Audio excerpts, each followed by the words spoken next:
뭐 사람들이 얘기합니다. 아니 지금 이거는 다 거짓말입니다. 철근값 최근에 빠졌던데? 라고 하면 여러분 당장 근처에 있는 칼국수집 가가지고 국제 밀가루 가격 빠졌는데 왜 여러분 칼국수 가격을 더 올렸습니까? 라고 하시면 됩니다. 2025년도 정비 사업은 미리 결론부터 말씀드리자면 그렇죠. 너무 어려울 거다. 지금 2025년도 대선 누가 될 것 같습니까? 탄핵도 안 끝났는데 벌써 그런 얘기하면 어떻게 해요? 그렇죠. 네. 아주 정확한 네. 답변이에요. 지금 네. 갑자기 이런 얘기를 하게 되면 뭔 소리야? 지금 부동산 얘기를 하더니 갑자기 왜 뭐 대선 얘기를 해? 아까 딱 지금 막 탄핵도 아직 안 됐는데 뭐 네. 이런 식으로 얘기를 할 수가 있는데 네. 중요한 거는 네. 우리 부동산이라는 시장 자체가 네. 정책의 영향을 정말 많이 받습니다. 근데 다음 정권이 어떻게 되는지 아니면 애초에 탄핵이 될지 안 될지도 모르는 현 시점에서 그렇죠. 뭐 25년도 부동산 시장을 예상하는 것도 불확실성의 연속이지만 시나리오별로 우리가 예상을 해보는 거죠. 재개발 재건축은 이게 더 심합니다. 왜냐하면 부동산이라는 것 자체도 정치적인 영향이 워낙 크지만 네.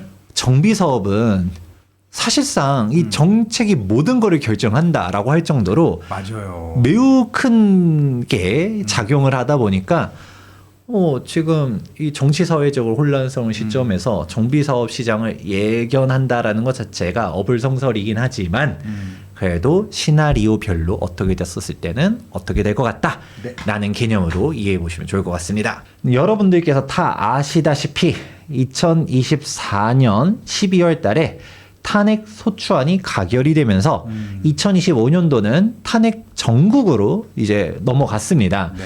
그러면서 지금 현재 너무나도 이제 안타까운 일이지만 지금 우리가 예상을 할 수가 없어요. 정치 사회적으로 지금은 뭔 말을 못하는 게 제가 모르고 살짝 얘기해요. 너 파란색이야 이러고 네. 제가 또 뭔 얘기하면 너 뭐 이찍이야 이래버리기 시작하니까 이게 여러분들의 입장은 다 이해하지만 여러분들이 우리는 투자는 객관적으로 우리가 어떤 식으로 시나리오별로 이렇게 갈지 안 갈지만 보자라고 얘기해 볼게요. 2025년도 부동산 시장 전망평 먼저 보고서 오시면 도움 많이 되실 거예요. 그때 알겠습니다. 제가 서울 집값 상저하고로 본다라는 말씀을 해드렸었어요. 그러니까 이 부동산 시장에 대한 사항을 어떻게 전망했는지는 그때도 이제 시나리오별로 말씀을 드렸었지만 그런데 정비 사업에 대해서만 이번 시간에 보다 집중해서 보도록 하겠습니다. 좋습니다. 제가 맨 처음에 두 가지씩으로 말씀드렸잖아요. 정비 사업 힘들 겁니다. 힘들 겁니다. 라고 얘기를 한 게, 이 시장이 지금 긍정적인 요소가 뭐 하나도 없어요. 우선은 정비 사업은 지원을 열심히 해줘야 돼요. 지금 공급량 줄어든다. 그렇기 때문에 특히 서울시와 같은 구도심 같은 경우는 재개발 재건축 외로는 공급하기가 어렵거든요.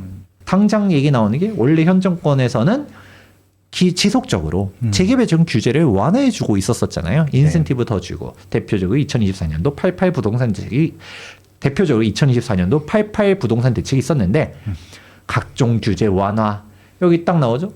도시 건축 등 정비 사업 관련 규제 완화하면서 인센티브 더 주겠습니다. 임대주택에 대한 사항들도 좀 더 완화해 주겠습니다. 건축 규제 유연화 등등등 대표적으로 재건축 초과이익 환수금 폐지하겠습니다라고 했었는데 현 정권이 지금 이렇게 막 존립 자체가 흔들리다 보니까 이거를 누가 끌고 가지? 라는 의문이 들고 있는 것이죠. 근데 이런 규제 완화를 한다 하더라도 원래도 정비 사업 시장은 어려웠었어요. 작년 기사인데 그때도 예전에는 1억으로 오히려 환급금까지도 봤었던 재건축들이 이제는 분담금만 10억이라더라. 공급 대책 얘기를 백날 해봤자 공급이 안 된다. 왜? 사업성이 무너지고 있다. 분담금이 올라가고 있고 그 이유는 공사 비용이 올라가서 이런 얘기들이 나옵니다. 그러면 또 분명 누군가 얘기하죠. 건설사의 폭리다. 지금 조합원들의 고혈을 짜내는 이 나쁜 건설사들 지금 원가를 봤을 때는 우린 더 싸게 지을 수 있는데 라고 하면 이 얘기 전에도 상세하게 설명한 영상이 있어요. 그렇습니다. 그런데 제가 또 그런 얘기 하실까 봐 짧게 핵심만 빠르게 얘기하면 우리는 아파트를 얘기하는 면적에는 크게 세 가지가 있다. 전용 면적, 공급 면적, 계약 면적이 있는데 우리 이 계약 면적에는 지하 주차장이니 커뮤니티니 이런 게 다 들어가거든요. 그렇죠. 우리가 그러면 여기서 오해하면 되는 게 33평형 아파트를 지을 때 평당 공사비가 1,000만 원이다. 3억 3천이면 짓는 거 아닙니까? 이거 절대 아니다. 아니다. 왜? 계약 면적 기준으로 가니까 그럼 지하 주차장은 조상님이 지어줍니까?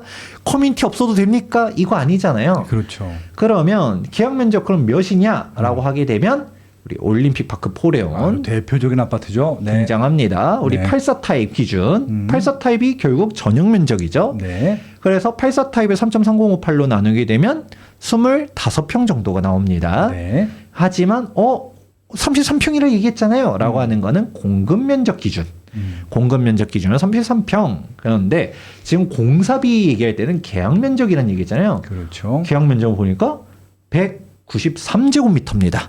되게 크네. 3.358로 나누게 되면 예. 58평 정도 네. 나옵니다. 네네. 그래서 이 여기서도 알 수 있는 게 면적이라는 게 사실상 50평은 그냥 넘어가요. 네. 일반적으로는 한 55평 정도 되고요. 그렇죠. 55평이 제 평균이죠. 네, 여기서 커뮤니티가 뭐 적고 뭐 나홀로고 하면 점점 낮아지고 오히려 강남에서 짓는 하이엔드 단지들은 60평이 넘어가는 단지들도 있어요. 그렇죠. 계약 면적이. 네네. 그런 거를 일단 고려하셔야 된다. 그런데 우리는 다 절삭하고 계약 면적이 50평이라고 가정한다 했었을 때도 그렇죠. 계약 면적 50평은 LH 아파트도 계약 면적 50평이 좀 넘어가지만 네. 그래도 50평 했을 때 그러면 여러분들이 아는 것처럼 평당 1,000만 원 기준일 때 3억 3천이 아니라 오. 공사비만 5억이다. 근데 실제로는 계약 면적 더 높다는 얘기했죠? 여러분들 지하 주차장 넓게 짓고 싶고 커뮤니티 좋게 짓고 싶잖아요. 스카이 브리지 넣으면 안 될까? 그렇죠. 스카이브리지 넣고 싶잖아요. 수영장 넣으면 안 될까? 수영장 넣고 싶죠. 네. 그런 식으로 각종 커뮤니티들을 넣게 되면 더 올라간다더라 네. 라는 걸 생각하셔야 됩니다. 그래서 이제 나오는 게 이거 2025년도 기사도 아닙니다. 2024년도 기사인데 그때도 벌써 30평대 가려고 하니까 5억 분담금이 기본이라더라. 아. 이게 맨날 댓글 보면 사람들이 잘 모르니까 아니 지금 뭐 평당 1,000만 원 시대가 온다라고 해도 아직까진 1,000만 원은 아니거든요. 아. 진짜 하이엔드나 고층으로 가든가 이게 아니면 아직 그래도 한 800에서 근데 이 800은 요즘 없는 것 같아. 근데 좀 900선으로 지금 다들 가고는 있지만 그래도 평당 1,000만 원 했을 때 5억이라 했잖아 라고 했을 때 왜 이게 분담금 이렇게 높아졌지? 라고 하게 되면 아까 계약 면적도 실질적으로는 그렇죠. 55평에서 60평도 한다더라. 여러분들 막 주공 아파트 퀄리티로 만들고 싶은 거 아니잖아요. 그러니까 분담 금액이 이제 5억에서 6억 선으로 갔더라라는 거를 이해하셔야 됩니다. 이게 연합뉴스 딱 나온 건데 현대건설이 23년 만에 적자 전환했다라고 해요. 어저께 대서특필했어. 네. 그것도 뭐 몇백억도 아니고 1조 2천억인가 맞죠? 1조 2천억 네. 맞죠? 예. 바로 어제였습니다. 1월 23일자 기사였는데 영업 손실이 조 단위래요. 아 이렇게 공사비 올라갔어요. 아까 말했죠. 평당 공사비가 300에서 500 하던 게 지금 뭐 이제 900선으로 그냥 3배 올랐죠. 이렇게 쭉 올라갔는데 아니 근데 여기서 끝이 아니라 이제 1,000만 원 시대가 올 것 같습니다라고 얘기를 하니까 뭐 사람들이 얘기합니다. 아니 지금 이거는 다 거짓말입니다. 철근값 최근에 빠졌던데 라고 하면 여러분 당장 근처에 있는 칼국수집 가가지고 국제 밀가루 가격 빠졌는데 왜 여러분 밀가루 칼국수 가격은 더 올렸습니까? 라고 하시면 됩니다. 네네. 그러니까 철근값도 분명 영향도 있겠지만 사실 그 외로도 인건비나 금융비용이나 뭐 하나 빠지는 게 없는데 네. 전기료도 그렇고 이게 다 올라가고 있는데 여러분 급여는 안 빠졌잖아요. 급여가 빠지기 시작하면 되는데 근데 급여 빠지면 또 발끈발끈 하실 거면서 이거 왜 이렇게 얘기하시는 거죠? 그러면 정답은 나와 있습니다. 공사비는 다 올라갔어. 그리고 공사 기간도 요즘 계속 높아지고 있거든요. 아, 맞아요. 또 연세건설 하니까 좀 이게 최근에 한남 4구역에서 삼성 레미안이랑 현대 DH랑 붙었다가 네. 삼성이 이겼습니다. 맞아요. 그런데 삼성이 공사 기간을 4년 제시했어요. 오. 그 4년 제시한 거 보고 좀 깜짝 놀랐는데 최고 층수가 22층짜리를 짓는데 네. 공사 기간이 4년이에요. 이게 근데 또 이제 더 놀라웠던 거는 삼성은 현대가 네. 3년 반 제시했거든요. 3년 6개월, 3.5년 딱 제시했는데 이거 보고서 현대가 너무나도 많이 단축시켰습니다. 네. 절대 이렇게 공사 못합니다라고 하면서 손가락질을 하면서 막 네. 엄프를 한 거예요. 그거 보면서 아니 송팔리오 시티 9,510세대 지을 때 네. 3년하고 조금 넘어갔었거든요.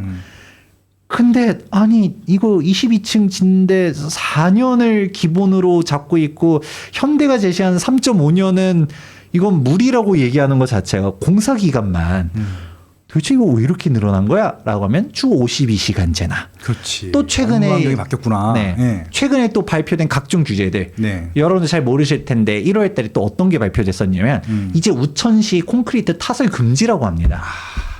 그렇지. 당연히 그렇지. 예. 예전에 뭐 무슨 수비드 뭐 땡땡 하면서 뭐 아니 뭐 비 오는 날 콘크리트 타설 이게 말이 됩니까? 라고 했는데 사실 이것도 건축 기술적으로는 이 농도를 잘 맞추면 문제가 전혀 없거든요. 그러면 이런 기준들을 제대로 얘기하면서 해야지 그냥 원칙적으로 금지를 해버리면 아니 대한민국에 비 오지 않는 날만 공사를 해야 돼. 더군다나 사계절이 또 뚜렷한 아니 사계절도 아니죠. 이제는 이계절에 가까워지는데 여름 내지 겨울. 네. 그냥 간절기가 있을 뿐. 네. 그러면 엄청 더우면 또 이제 막 또 그러다가 사람 쓰러지면 공사 환경이 사람을 죽입니다 이럴 거고 너무 추운 날에 하다가 또 뭐 사람 쓰러지면 아니 이렇게 추운 날에 공사를 하다니 네. 비양심적인 건설사 이럴 거 아니에요. 그렇죠. 언제 건설하는 거예요? 그래 버리니까 각종 규제들은 많이 들어오고 이러니까 건설 환경이 너무 어렵다더라. 그러니까 이렇게 올려도 건설사가 영업 적자가 나오는 시대인 거죠. 그나마 현대건설이니까 영업 적자가 조단위 손실이 나와도 버티는 거지. 그러니까 지금 PF 문제들 엄청나게 심각하죠. 그런데 조합원들도 아예 저도 역시 또 조합원이지만 당연히 공사비 올라가는 거 싫죠. 근데 현실을 냉정하게 이해해야 되는 게 아니 공사비 안 올려주면 누가 지어요? 아니, 그러니까 누가 지을 사람이 없어요. 네. 그래 버리니까 이게 현실이라더라. 지금 10대 메이저 건설사들 영업이익률 보면 한 자릿수고요. 은행 이자보다도 못 보는 곳들이 태반입니다. 아, 그럼요. 예. 지금 그런 게 현실이다라는 얘기 말씀드리고요. 근데 여기서는 그냥 결국은 분담금 때문에 억대 분담금 이제 각오해야 된다더라라는 얘기들이 계속적으로 나오고 있죠. 그래서 네. 여기 10억 분담금이 벌써부터 얘기들이 솔솔솔 나오고 있는 게 현실인데 그러면 안 그래도 지금 사업성에 대한 내용들 많고 뭐하고 하는데 여기서 정치적인 이벤트까지 엎친 데 덮친 격으로 이제 다가오게 됩니다. 사실상 재건축 위기라고까지 말한 이유가 있어요. 재건축 자체가 좀 흔들리는 상황이 네. 바로 정권이 바뀐다. 라고 가정을 했었을 때 이 네. 재건축 초과이익 환수제가 가장 큰 리스크로 다가올 가능성이 높습니다. 안 그래도 현 정권이 재건축 초과이익 환수제를 폐지하겠다라고 발표를 했었지만 국회에서는 논의 자체도 안 되고 있어요. 네. 민주당 여기 딱 나오죠. 폐지는 시기상조다. 라고 하면서 이거 뭐 하는 짓이냐? 왜 또 폐지하라고 해? 아니 저번에 한번 완화했잖아. 근데 뭐 벌써 또 폐지야. 라고 얘기를 하고 있는데 사실 그거 전 원희룡이 잘못했다라고 봅니다. 재건축 초과이익 환수제 자체가 핵심적인 문제점들을 하나도 건드리지 않고 그냥 수박 겉핥기식으로 갖다가 바꿨다 보니까 이거는 완화인 척하는 아무것도 아닌 상황이거든요. 네. 그러니까 여기 그전에도 저희 한번 다 영상으로 얘기한 적 있어요. 기억나실 텐데 제가 이때 뭐라고 했었냐면 2022년도 9월 29일자로 국토교통부에서 재건축 분담금 합리화 방안이라고 발표했지만 네. 전혀 합리적이지 않은 합리화 방안이다 라고 설명을 했었습니다. 가장 핵심적인 거 뭐 그때 해서 이게 결국 국회에서 통과가 되긴 했었어요. 면제. 참고로 이것도 어느 정도 후퇴하긴 했습니다. 근데 가장 핵심적인 사항 미실현 이익에 대한 과세, 이중과세, 형평성 문제 하나도 건든 게 없다더라 라는 사항들. 그래서 이런 부분들 제가 예전에 쭉쭉쭉 설명한 사항이 있으니까 자세한 사항은 재건축 초과이익 환수제에 대한 문제점 설명한 거 보시면 좋을 것 같고요. 네. 근데 제일 중요한 거는 이게 뭐 위헌이냐 아니냐 이걸 떠나서 이 재건축 초과이익 환수제에 대한 게 고무줄 같은 법령이에요. 아. 왜냐하면 이 10조를 보게 되면 네. 정상주택 가격 상승분의 산정이라고 있어요. 여기 뭐로 써있냐? 정상주택 가격 상승분을 빼주도록 돼 있거든요. 네. 예를 들어서 재건축하기 전에 20억이었는데 재건축하고 난 다음에 60억이 됐어요. 네. 반포야. 그럼 사람들이 우와 40억이 올랐네라고 생각했는데 재건축 안 한 집값도 다 60억 됐어. 걔는 뭐 그래도 재건축 안 했었으니까 뭐 한 기존에 10억짜리가 50억 됐다고 칠게요. 얘도 40억 올랐어. 그러면 우리가 생각했을 때는 퉁퉁 해야 되는 거 아니냐? 네. 옆에도 재건축 안 했는데도 40억 올랐어. 그럼 우리 이거 재건축으로 올라갔다고 말하기는 좀 어려운 거 아니야? 라고 볼 수 있겠죠? 네. 근데 그렇게 계산을 안 합니다. 왜냐? 개시 시점 가격은 공시 가격으로 일단 시작을 해요. 공시 가격으로 가고 그리고 종료 시점 가격은 위원회 산정 금액으로 가는데 네. 근데 여기서 정상주택 가격 상승분을 빼주는 거는 네. 해당 재건축 사업장이 소재하는 이제 시군 구의 평균 주택 가격 상승률 중 높은 비율을 곱해서 산정합니다. 그러면 여기서 나오는 함정이 크게 바로 세 가지가 눈에 보입니다. 네. 일단 동도 아니에요. 서초구 기준이다. 그럼 반포동의 상승률을 보는 게 아니라는 게 첫 번째. 네. 그리고 반포동으로 한다 하더라도 네. 반포동의 아파트 가격 상승률이 아니라는 게 두 번째. 빌라 가격 상승률도 다 포함시켜 버리잖아요. 마지막 세 번째로는 애초에 주택 가격 상승률이라는 거는 여러분이 체감하는 상승액과는 다릅니다. 우리가 체감으로는 집값이 300% 올라간 것 같아도 실제 상승률 뜨는 거 보면 60% 상승 이런 식으로 뜨잖아요. 한국 부동산 원의 상승률 기준으로 갑니다. 그럼 더 보수적인데. 그러니까 통계 조작 논란까지 있었었잖아요. 그건 뭐 어떻게 결론나? 지금 아직도 재판 받고 있는 거죠? 네, 아직도 현재 진행형입니다. 그래 버리니까 여러분들이 생각해야 저는 이거 합리적으로 개정하려면 감정 평가로 가야 된다고 봐요. 시작 가격도 감평가, 종료 가격도 감평가, 그리고 정상주택 가격 상승분도 비슷한 신축 기준으로 해서 얼마나 올랐냐. 재건축이 안 됐을 때도 이제 주변 가격이 얼마나 올랐는지를 갖다가 2020년도에는 얼마였는데 2030년도 되니까 얼마가 됐다더라. 그럼 이거는 재건축과 별개로 빼야 됩니다. 그게 합리적인데 이렇게 가면 실질적으로는 우리가 생각했을 때는 재건축으로 해서 그렇게 많이 안 올랐다 하더라도 정부가 봤을 때 많이 올랐네. 많이네 라고 할 수 있는 것이죠.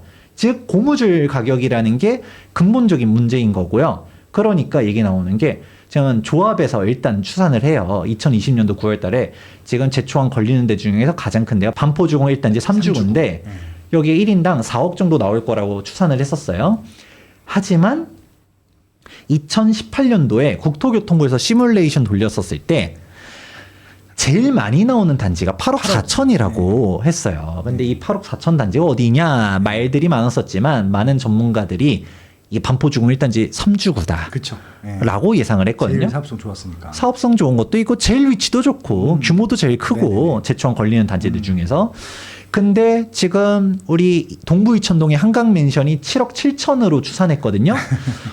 물론 동부 이천동 한강맨션 사업성도 좋고 위치도 좋고 부정할 건 아닌데 반포주공이 4억인데 한강맨션이 7억 7천인가? 라는 약간 위구점이 좀 들죠. 그런 게 첫 번째. 두 번째, 이게 2018년도 기준이라 했죠? 2018년도가 제가 정확하게 기억하는 게 그때 반포 아크루 리버파크가 30억을 돌파하냐 마냐 이러고 있었습니다. 그랬었을 때도 이 8억 4천을 추산했는데 지금 이제 반포 신축이 60억 시대가 열렸잖아요. 야, 그럼 이거 얼마냐? 10억 나오는 거 아니냐? 라고 하는데 근데 이게 현 정권이 그대로 갔었으면 진짜 4억이 나올 뻔했었어요. 해당 자료는 모 국회의원실에서 국토교통부 통해가지고 받은 사항을 이제 공포한 거예요. 언론에 뿌린 건데 재건축 분담금을 2024년도 기준으로 갖다가 싹 한번 조사를 했더니 이제 서울 기준으로 제일 많이 분담금 나오는 데가 얼마냐? 4억대로 추산을 한 거예요. 작년에 국토교통부가.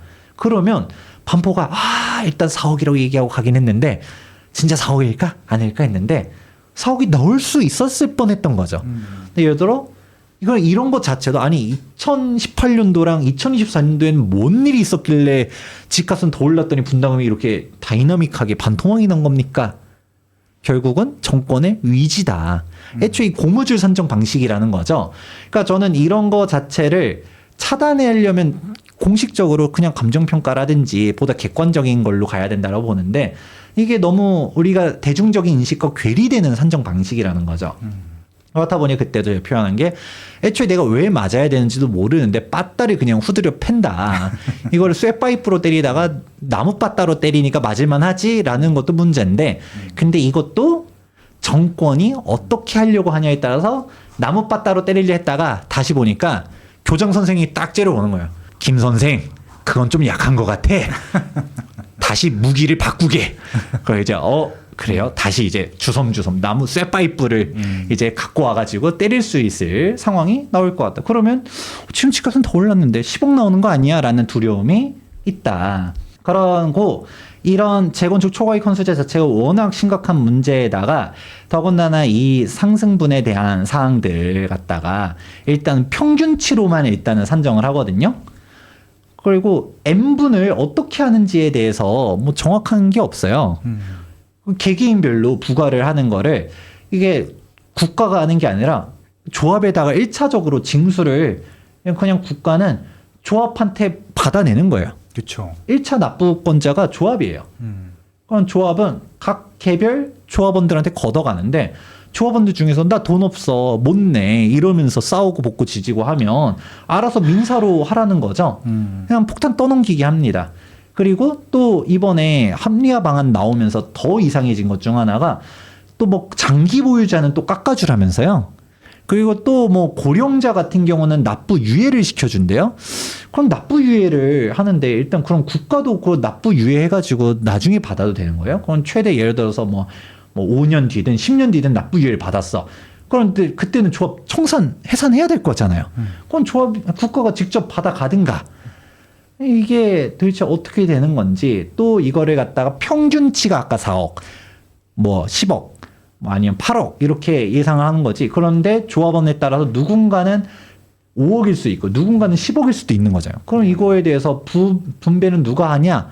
조합이 하라는 거예요. 이것도 말이 많아서 실제 부과가 되면 또 엄청나게 논쟁이 될 것이다 라는 얘기들이 나오고 있죠.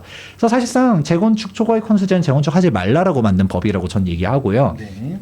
그러니까 문제점이 한두 개가 아닌데 이런 재건축 초과이익 환수제 때문에 재건축 사이클이 깨진다. 그래도 지금까지는 사업성이 없는 곳들은 못 갔었어요. 사업성 없는 곳들 못 가요 힘들어 했는데 사업성 있는 곳들은 갔었죠. 근데 사업성 있는 곳들도 이제 진퇴양난이 되는 거죠. 제가 뭐라고 표현하냐면 사업성이 없는 곳들은 이제 분담금 폭탄 때문에 못 가고요. 근데 사업성이 있는 곳들은 부담금 폭탄 때문에 못 간다고 합니다. 그게 왜냐? 당연히 사업성이 없으니까 추가 부담금을 내야 되잖아요. 근데 사업성이 있어 보니까 재건축 초과이익 환수금을 갖다가 걷어가는 거죠. 이래도 못 가, 저래도 못 가. 그러면 도대체 재건축 누가 합니까? 가 되는 거죠. 그래서 저는 사실 이 재건축 초과이익 환수제를 없애야 된다고 보거든요.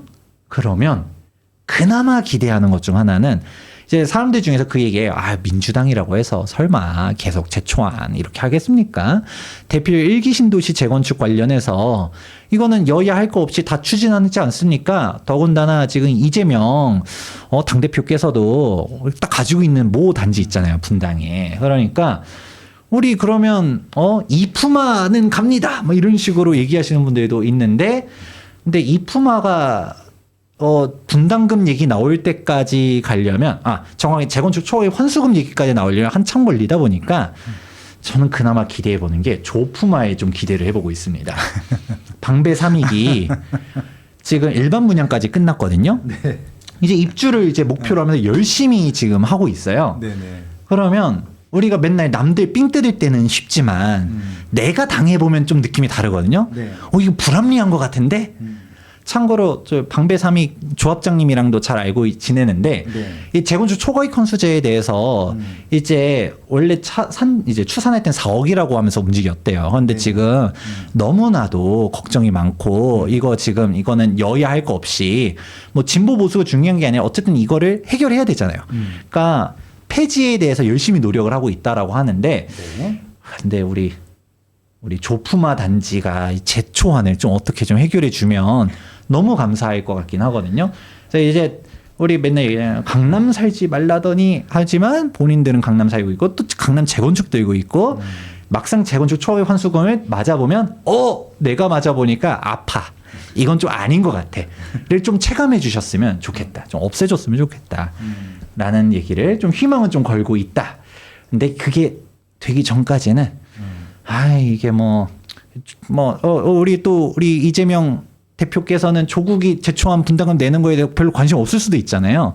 그러니까 이거는 좀 가봐야 아는 건데 네. 조금 이거는 조심스럽다.